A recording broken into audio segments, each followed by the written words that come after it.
35,000 feet above the Atlantic, the night sky stretched endless and silent beyond the windows. But inside the cabin, chaos had a voice.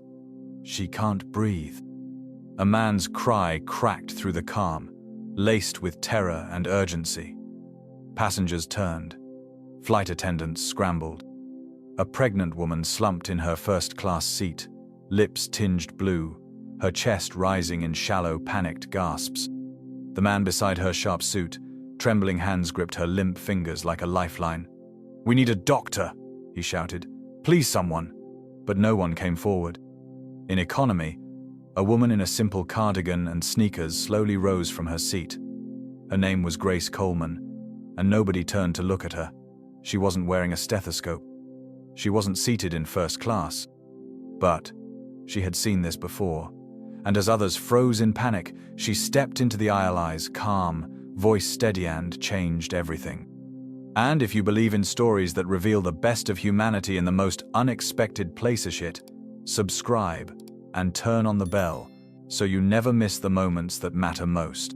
Grace Coleman hadn't planned to be on that flight. In truth, she hadn't planned much for herself in years. She was 34, with a face that still held the softness of youth but eyes that had seen too much for her age.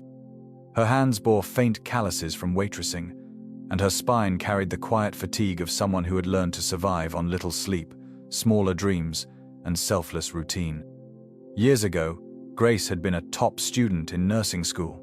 She had a gift for intuitive feel for the human body's fragile mechanics. Her professors used to say she could read a patient like a chart before the vitals were even checked, but she dropped out in her second year when her mother suffered a massive stroke. The bills were immediate, the care long-term.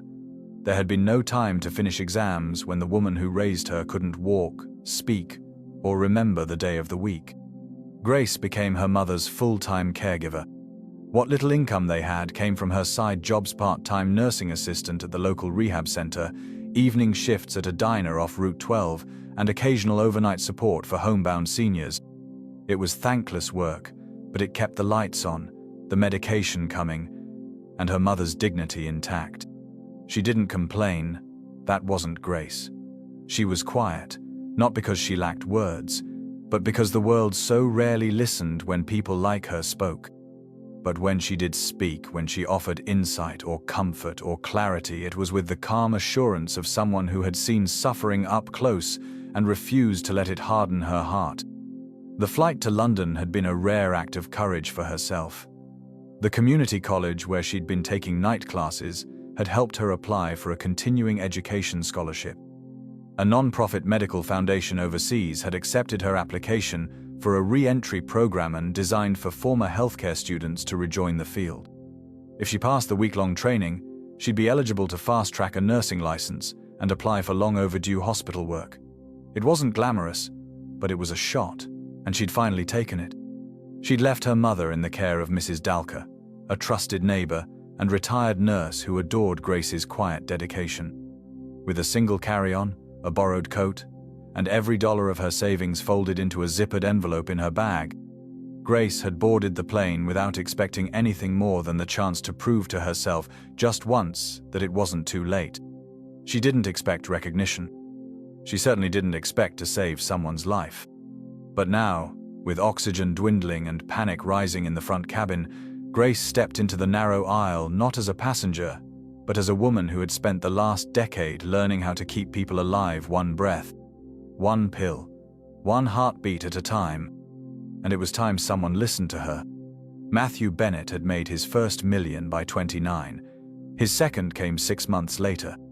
By 45, he was the CEO of one of the fastest-growing financial firms on the East Coast, the kind of man who didn't ask for things she instructed, and people responded. His wife Rachel had once been a corporate litigator before stepping back to focus on family. A family that, for many painful years, refused to arrive. They'd spent nearly a decade navigating fertility specialists, false hopes and miscarriages that left more scars than either of them admitted. But now, at 41 and 7 months pregnant, Rachel Bennett was carrying a daughter they had long given up on. To say they cherished her would be an understatement. She had already been named Eleanor, and Her nursery in their Manhattan penthouse had been designed by an interior architect who specialized in emotional wellness through aesthetic cohesion. They had planned every detail. Nothing was left to chance. Not even this flight. Their seats had been selected for maximum legroom and minimal turbulence. A private concierge had ensured the airline was aware of Rachel's condition. A physician in London had already been retained in case of need. Matthew had insisted. It wasn't that he was controlling, at least not in his own view. He simply believed preparation was a form of love. From the moment they stepped out of their black SUV onto the tarmac, the world around them bent subtly to accommodate their presence. First-class check-in, baggage handled with velvet-gloved hands, smiles that lasted just a little longer, eyes that averted slightly when Matthew's sharp gaze swept the room. Money didn't just buy comfort, it bought invisibility, insulation, and he had paid dearly for it. Rachel, ever the more grounded of the two, had learned to navigate this world with gentle charm. She thanked the flight attendants by name, smiled at the elderly couple seated nearby, and whispered to her husband that maybe they could offer their first-class bassinets to a family with an infant on the return flight. Matthew didn't object, they rarely did when she asked things kindly, but he looked at her with that familiar mix of love and worry, the same way he always did when she seemed too generous for a world that wasn't. As the plane ascended, Rachel reclined in her spacious seat, absently rubbing the side of her belly. "Braxton Hicks again," she murmured, mostly to herself. Matthew turned instantly. "Do you want me to get someone?" She shook her head. "It's normal. Remember what the doctor said, practice contractions. I'm okay." But she wasn't. Not entirely. Not even close. And 3 hours into the flight, when the cabin dimmed and most passengers drifted into a lull of in-flight movies and wine-induced naps, the gentle ache in Rachel's back evolved into a strange tightness in her chest. She pressed her hand there once, then again, and then, softly, almost too softly to hear, "Matthew, I can't breathe." He turned to her, his eyes widening. "What?" She gasped. "Can't." And just like that, everything they had built, every dollar, every plan, every layer of control meant nothing at all. Rachel's gasp for air cut through the quiet cabin like a scream in a chapel. She clutched her belly with one hand, her chest with the other, and her eyes wide with panic locked onto her husband's. Matthew Bennett leapt from his seat, pressing the call button so hard it jammed. "Help! My wife, she can't breathe!" First class stirred in a confused ripple. Flight attendants rushed forward with the first aid kit, speaking in urgent but hushed tones, trying to assess without inciting chaos. Rachel was pale, now paler than he had ever seen. Her lips had taken on a bluish tint. "Is there a doctor on board?" one attendant called out, voice tight, trained to stay calm but already cracking at the edges. There was no answer. No one moved. Matthew looked around, incredulous. "There must be someone. We're in first class, for God's sake," he barked, unaware how those words landed. His hands trembled as he cradled Rachel's face. "Stay with me, sweetheart. Just breathe slowly. Please." But Rachel couldn't slow anything. Her breathing was shallow, desperate, like someone drowning on dry land. At the back of the plane, somewhere between the cramped rows of economy, Grace Coleman sat bolt upright. She heard the words, "Pregnant, can't breathe, no doctor." Her pulse quickened not from fear, but recognition. She'd seen this before. Her own mother, on the second night after the stroke, struggling just like that. Pulmonary embolism, a blood clot in the lungs. Pregnancy made it worse exponentially. Grace looked around. No one else seemed to be moving. She stood. A flight attendant brushing past noticed her and stopped. "Ma'am, please remain seated." "I think I know what's happening," Grace said, her voice steady. "She needs oxygen right now. Is she showing swelling in one leg? Left calf, maybe? Pain there?" The attendant blinked, startled by the precision. "We're looking for a medical professional," she said again more firmly. "Do you have credentials?" "No," Grace replied. "But I studied nursing. I've handled this before." The attendant hesitated. And in that moment of pause, Grace saw it not just caution, but judgment. The cardigan, the thrift store shoes, the cheap boarding pass still poking from her pocket. Grace saw herself through the woman's eyes, a nobody. "Please," she said again. "If it's a clot and you don't act fast, she and the baby—" "Thank you, ma'am," the attendant interrupted sharply. "Please return to your seat."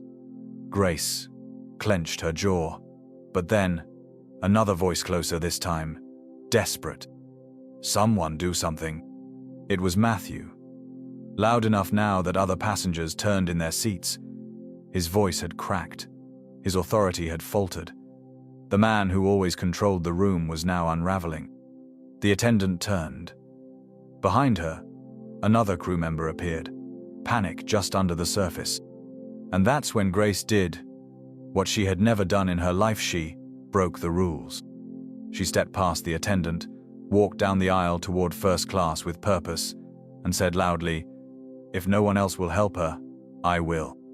Every head turned, eyes narrowed, some with suspicion, some with hope. Matthew stared at her like she didn't belong in the same airspace until Rachel let out a cry so sharp and sudden it shattered whatever filter he had left. "Then help her," he rasped. "Please." Grace nodded once, calm as the sky outside. She knelt beside the dying woman and got to work. Grace's knees touched the plush carpet of first class as she gently eased herself beside Rachel's seat. The overhead lights flickered. Oxygen masks remained tucked away. There was no protocol for this, not at this altitude, not without a doctor. "She needs her legs elevated," Grace said quickly. "One of you, get a blanket, roll it tight." Her voice wasn't loud, but it cut through the noise like glass. Rachel's eyes fluttered, her chest heaving. "Can someone grab an oxygen mask now?" "I've got it," said Gloria, the older flight attendant, whose initial skepticism had softened into something like hope. She pushed past her junior colleague and opened the emergency kit. Rachel whimpered. "My chest, burning." "I know," Grace murmured, brushing hair from Rachel's clammy forehead. "You're doing great. Stay with me." She turned to Matthew, whose expensive cufflinks were now glinting under the overhead light like symbols of helplessness. "Has she had swelling in her legs?"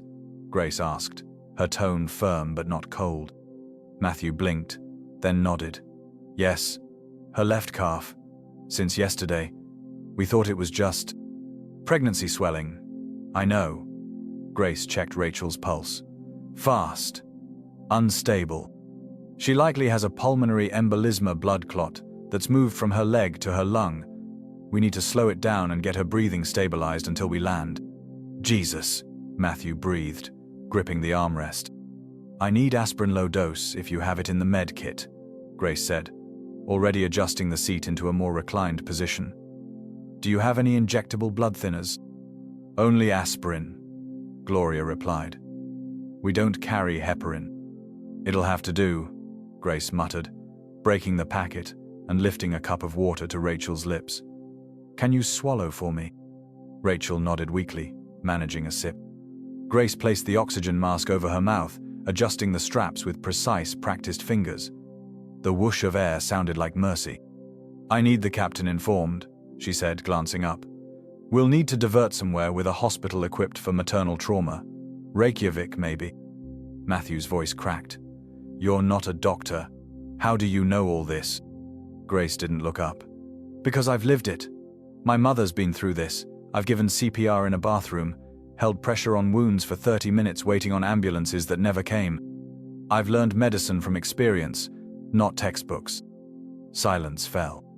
Rachel's breathing, though labored, began to slow. And still, no one else moved. A young woman in economy had just stabilized a first-class emergency with knowledge no one had expected and composure no one had believed. "She needs to be kept calm," Grace said. "Panic burns oxygen." She turned back to Rachel and gently took her hand. "You're going to be okay. We're keeping you steady until help arrives. Your baby's still with you. You're not alone." Rachel's eyes welled. Her lips trembled behind the mask, but she nodded. Gloria pressed the intercom. "Captain, we have a medical emergency. Divert request confirmed. Nearest hospital route. Iceland." The plane veered. Grace stayed crouched. Matthew sank into the seat across from her, watching her, studying her, his mind running calculations it didn't yet know how to compute. This woman, this stranger, had walked into his sealed world and pulled his wife back from the edge. Not with money, not with status, but with quiet brilliance learned in the shadows. Grace didn't ask for thanks. She didn't explain more than needed. She stayed with Rachel, monitoring her, whispering small comforts with the intimacy of someone who had spent her life holding pain without fear. For the remaining 90 minutes, the first-class cabin became a kind of chapel, not one of luxury, but of humility. And when the plane touched down on icy foreign soil, Grace Coleman was still holding Rachel Bennett's hand. The wheels touched down on Icelandic soil with a hollow, thunderous roll, the aircraft trembling as it slowed across the icy runway. Outside, dawn was barely rising, just a wash of silver through the clouded sky, but inside the cabin, it felt like a century had passed. Rachel Bennett was rushed off the plane the moment the doors opened, oxygen mask still secured, a fetal monitor now strapped to her belly. Paramedics moved quickly, professionally, shouting terms Grace instinctively understood. She didn't follow them into the ambulance. She simply stepped back as the doors closed and let them drive away. Her job, for now, was done. But Matthew didn't follow either. He turned to Grace. "Wait," he said, voice hoarse. "You're coming with us." At first, Grace thought he was joking. She shook her head. "I'm no doctor. They won't need me." "I will," he replied. It wasn't a demand. It was something else, humility maybe, or disbelief. Half an hour later, the three of them, Matthew, Grace, and the silence between them, sat in the waiting room of Reykjavik Central Hospital. Rachel was inside with a team of specialists. The baby was showing distress, but the early intervention had bought them time. Had the clot gone unnoticed another hour? One doctor explained, "We may have lost both patients." Matthew stared at the floor for a long time. He'd removed his jacket. His dress shirt was wrinkled. For the first time in years, no one treated him like a man who controlled rooms. He was just a husband, just a soon-to-be father, just afraid.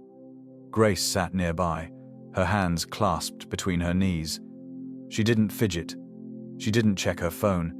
She simply waited, steady and quiet, like she'd done her whole life. Eventually, Matthew turned to her. "You missed something important, didn't you? That flight, it wasn't for a vacation." Grace gave a small, tired smile. "No, I was supposed to be at an interview in London this morning, a fast-track nursing program for adults re-entering healthcare." Matthew winced. "And because of us, you missed it." Grace shrugged. "Your wife is alive. Your baby is alive. I'll survive missing a meeting." He didn't speak for a while. Then softly, "Can I offer you something? Compensation. Whatever you need." Grace hesitated. This moment was delicate. Her instinct said to decline, but something deeper said otherwise. Note for herself. "I don't want money," she said. "Not for me." Matthew's brow furrowed. "I want better care for people like my mother," she continued. "She had a stroke 7 years ago. Medicaid covers the basics, but not the rehab she really needs. And she's one of thousands. In our building alone, there are at least 5 seniors who haven't seen a real specialist in years. One woman uses a borrowed oxygen tank. Another skips her heart meds to pay rent." Matthew stared at her, stunned. "You want me to help them?" "I want you to see them," Grace replied. "Because most people like you don't. We don't need handouts. We need systems that don't forget we exist." The words weren't sharp, but they struck hard. Not because they were angry, because they were true. Matthew leaned back in his chair, hand over his mouth. His voice, when it came, was tight. "I've given millions to medical foundations, overseas clinics, cancer research. All important," Grace said gently. "But sometimes the emergency is 2 floors below you, not 2 continents away." He looked at her now as if seeing her for the first time. just the woman who'd saved his wife, but the voice of a world he'd learned to ignore. Before he could respond, a nurse entered the room. "Mr. Bennett," she said, smiling.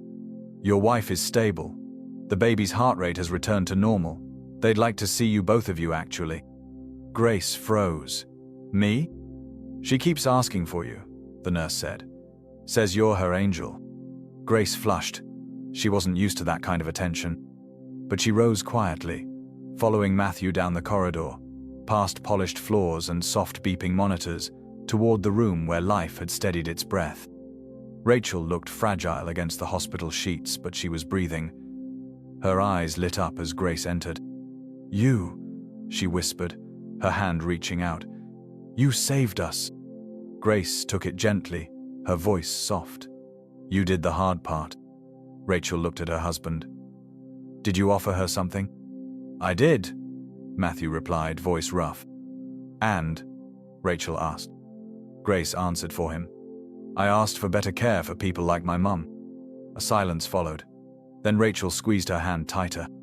"Then that's exactly what we'll do." Matthew didn't cry. Not then. Not in front of the room. But that night, in a Reykjavik hotel suite, he hadn't noticed the luxury of staring at the ceiling. Matthew Bennett Thedge Fund Titan, award-winning humanitarian, let the tears come. Not out of grief, but because for the first time in his life, someone had asked him to truly see. And he couldn't unsee it now. 3 months later, the old brick building on East 145th Street, a shuttered community center with peeling paint and rusted doors, wore a new face. Above its freshly painted entryway hung a modest sign: the Coleman Community Health Initiative, a partnership for dignified care. Inside, fluorescent bulbs had been replaced with warm lighting, plastic chairs with dignity. The waiting room smelled faintly of lavender, and the walls were lined with framed photos not of donors, but of patients, nurses, and neighbors who had shaped the project from the ground up. The clinic didn't look like much from the outside. And maybe that was the point. It didn't need to impress anyone. It needed to serve. And it did. There were rotating physicians from Columbia's outreach program, licensed therapists who offered sliding scale sessions, a pharmacy that actually stocked heart medication, and a new elevator funded by private donors that finally allowed wheelchair-bound residents to leave their homes without dreading the stairs. Grace Coleman didn't take a title, though Matthew Bennett had offered her many. She asked only to serve on the advisory board, unpaid, part-time, while she resumed her studies to finish what she'd once had to give up. Most afternoons, she helped triage patients, stocked supplies, and made rounds in the neighborhood with a clipboard and a smile that people had started to recognize not just as familiar, but as trustworthy. She never mentioned Iceland, but word had spread. Not through tabloids or press releases, but quietly like warmth through old pipes. The woman who'd saved a millionaire's wife was back home, working the same streets where ambulances used to come too late, if at all. And this time, she wasn't alone. Matthew and Rachel Bennett visited, often never announced, never in suits. Rachel had even brought baby Elena Grace Bennett for a checkup, cooing softly as Grace cradled her like a godmother. Because that's what she was now, by name and by bond, a child of two worlds brought together in the sky. The day the clinic opened, Grace's mother was wheeled in as the first official patient. Her eyes, dulled by years of inadequate care, lit up at the sight of the clean white walls and the nurse who greeted her by name. "This ain't no hospital," she whispered, squeezing Grace's hand. "No, Mama," Grace smiled. "It's something better." Matthew had stepped back during the opening ceremony, letting others speak. But when someone finally asked why he, of all people, had helped fund a clinic in a neighborhood far from his own, he simply looked across the room at Grace, at Rachel, at the mothers and sons and elders lined up at the door, and said, "Because someone opened my eyes." There was no ribbon cutting, no press junket, just a quiet beginning. And in a world full of noise, that was enough. Because change didn't always start with a speech. Sometimes it started with a woman in economy class standing up when no one else would. The sun poured gently through the hospital windows as Rachel cradled her newborn daughters waddled in soft cotton, her tiny chest rising with rhythmic ease. Elena Grace Bennett. Named not for legacy, but for gratitude. Grace sat nearby, a little awkward in the pale blue chair too small for comfort, her hands folded in her lap. She hadn't expected to be here for the birth, hadn't expected to be asked to stay through labor, and certainly hadn't expected to be asked softly, tearfully if she would be the child's godmother. "I'm not anyone," she had whispered. Rachel had smiled through her tears. "You're the reason she's here." Across the room, Matthew stood at the window. He had changed, but not in the loud, dramatic way the world expected from men like him. His change was quieter. It lived in the way he listened now, in how he walked the Harlem streets without bodyguards or flash, in the way he let his daughter wrap her tiny fist around Grace's finger and said nothing, just watched. It hadn't been money that transformed their lives. It had been one choice, one moment, one woman who refused to stay seated. Later, as they posed for a photo, Rachel with the baby, Matthew with his arm around both women, and Grace caught smiling in a way that lit up the whole room, someone asked, off camera, what Grace had wanted in return for saving a millionaire's family. And Rachel simply answered, "She asked us to see